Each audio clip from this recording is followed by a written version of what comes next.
Hey Diva! Are you one of the million people, or bots, that queued up and lost the Eternal Sunshine ticket war? Shut up, me too! Oh my god, let's get into it.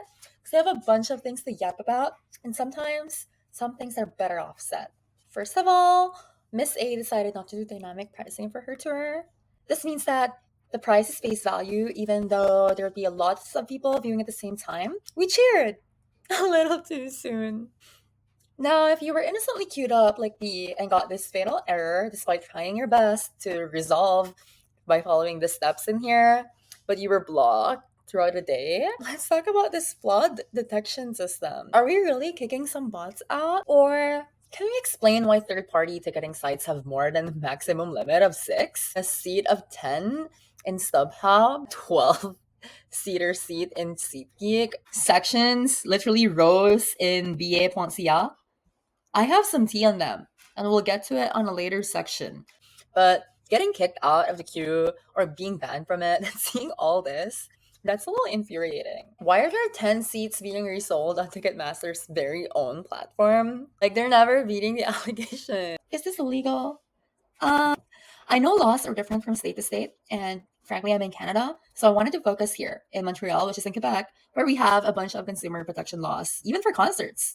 And here, it states that resale of tickets at a higher price other than the one authorized by the producer is prohibited, but they can do so if they're authorized.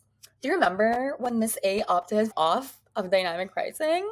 Uh, Maybe these companies found a loophole from that, but there's a catch. These companies are also required to tell us that the tickets are being resold separately from the official office, which is Ticketmaster, the monopoly that we know. Unless, of course, you're from Montreal and you have Evenco membership. You get pass like before the pre-sale even, and a bunch of the tickets from SeatGeek or StubHub event go tickets. If you look it up on the internet, like a bunch of people on Reddit were asking, are these tickets real? Like, what's Evenco? This just shows that these sites do not tell you how much they got it for and how much they're being sold. You'd expect the resell sellers to honor the turned off dynamic pricing, but no, unfortunately, resellers have dictated the cost of the tickets, which is typically 1,000 right now. A nosebleed going for $800. Yay! We cheered. Oh my god. But anyway, yeah. By the way, those nosebleeds, they started at 128 and they went all the way up to $800. That's like a 600% markup.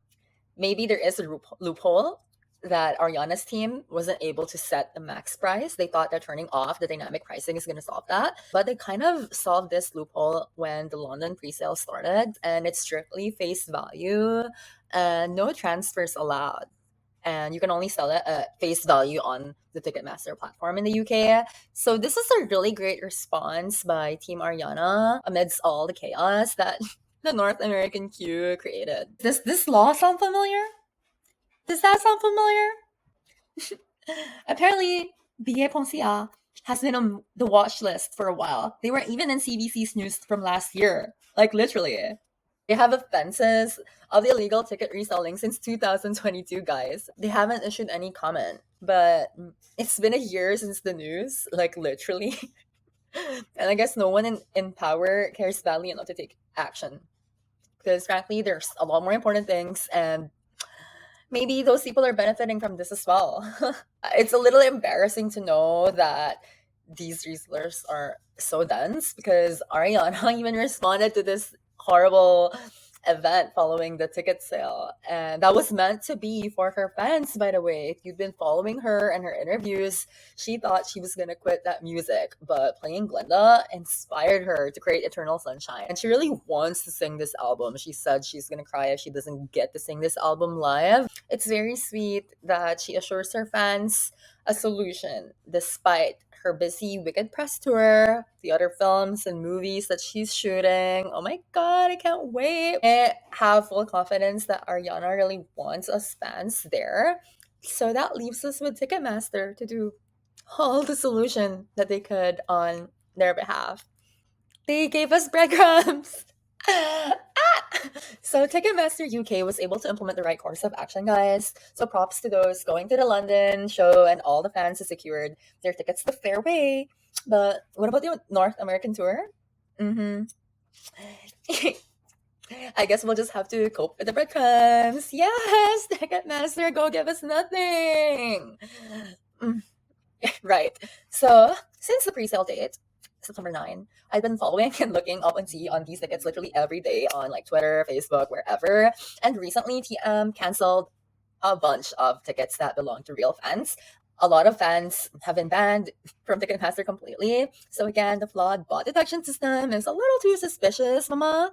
So yeah, some of the fans did not even get the chance to get the link to appeal to prove that they're not bots. And I saw this TikTok where a girl, like she's 16 years old, and her mom bought tickets from StubHub on a reasonable resale price, and the tickets got canceled. So it was pretty sad, but if TM were to cancel resale tickets, they should cancel everything because the resale sites still have a bunch and even their own website. Because, girl, what is this? I'm scared. Oh my god, I counted the tickets available on the website for like one date of the show, and there's like hundreds, like more than 500, and not including those that pop up in the marketplace every day, which leads me to the next point, girls, because every day I've been looking at Facebook Marketplace in my local area and seeing all these outrageous prices, seeing pre-sale on top of their tickets or event go.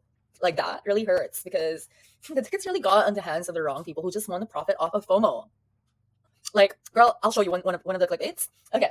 You know how like $1 tickets and they sell it and then you message them and they tell you how much it really costs? Is yeah, this guy has 4 tickets in different sections. And mind you, this is a grown man wearing a suit. So he's doing like some legitimate business away from this. He's probably earning more than like how much ever like this amount he's asking for. Like he's asking for an average price of $10.75 per ticket. You're not even VIP for that. You're literally in the bleachers. So $10.75, what does that mean for the common Montrealer, especially for the students? Yep.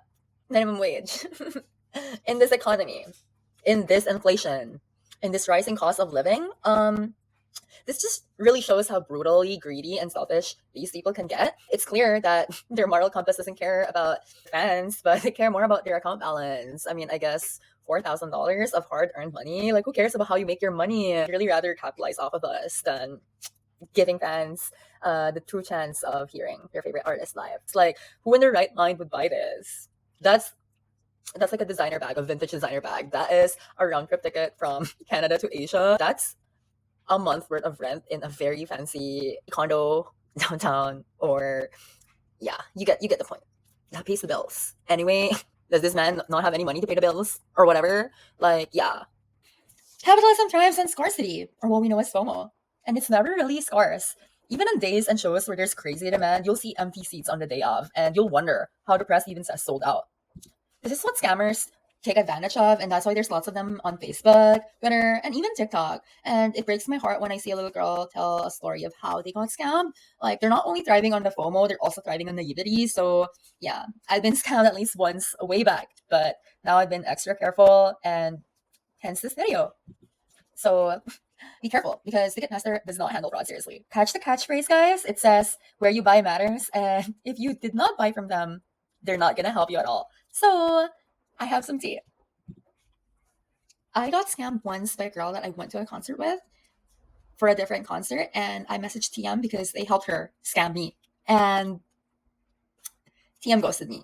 So here's the tea. I once went to Olivia Rodrigo's concert with a girl. I met her on Twitter after selling a spare ticket. Anyway, this girl hits me up later and asks me if I wanted to buy her ticket to Coldplay. I really don't care about them. But I thought of asking around on my Insta stories just so I could reach out some friends who might be interested, and my bestie reached out to me and she wanted it. So I was like, okay, I know this girl, I went to a concert with her, let's buy it, okay? And I sent the scammer the money and she sent me the ticket. But the next day, I got an email from Ticketmaster saying that the ticket was canceled. So I gave them a call, and the girl said that the ticket was stolen, and they gave it back to her. On what proof? On what proof? Literally, I messaged the girl and reached out to her, and there is clear proof that she scammed me. So on what proof did she get Ticketmaster to help her get the ticket back? Because if you're on Ticketmaster and you're sending a ticket away, you have to send a one-time passcode to your personal phone, and you need to type in the name of the person you're sending it to, send the email. So it's a pretty secure kind of way or process to do it, but Ticketmaster gave her the ticket back. Anyway, I tried my best to get this resolved. I messaged TM on Twitter, and they were responding to me until I said I did not buy from TM. They ghosted me. So actually put all the stuff in the proof I have in the GDocs, and I've been trying to file a police report, but frankly, no response as well. So I even messaged her brother, but he also ghosted me eventually after having a long exchange of me describing how she scammed me and giving him all the proof of when she scammed me. But you know what? Lesson learned. It's a sad life, but there are greedy people out there. That being said, the only greed I like is greedy Ariana Grande. Yeah. Anyway, um, what's happening now? Obviously, there's a lack of transparency. Real fans lost their tickets and accounts while scalpers have tickets and new tickets arise on Facebook every day. I know because I check. And, I'm very happy when I get to see people sell their ticket for face value or like a reasonable markup from face value. There's also Twitter accounts that help fans find verified real tickets. And it's been nice to see that real people and fans like me are doing their best to ensure fans get that. But yeah, capitalism and corporate greed is not new news. There's no way a human can see previous records of someone's account, attending past concerts or selling tickets at a fair price, and marking them as a bot and canceling their tickets while all these scalpers are still there. I'm just hoping that Team Ariana succeeds on putting pressure on Ticketmaster North America because we're done with the breadcrumbs. Yeah, that's just crazy. But, I can theorize all I want, but at the end of the day, all we could do is just wait and pray and manifest. So yeah, I strongly believe in manifestation, guys. And just a little bit of my lore: when I first came to Canada in 2019, I really wanted to see Ari's show, and I was living in Saskatchewan, guys. So there was like no chance, right? And I was a newbie, and I didn't have a job, and I didn't have ways, but I was like manifesting. And you know what?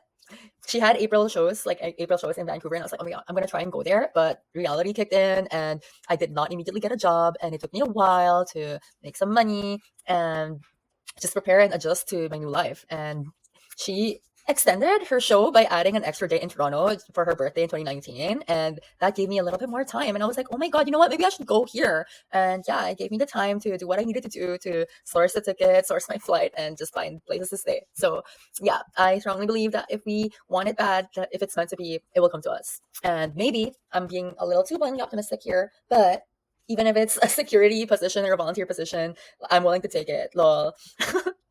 Anyway, girls, just to end it, maybe rejoicify and get our tickets. Because remember, no one mourns the wicked.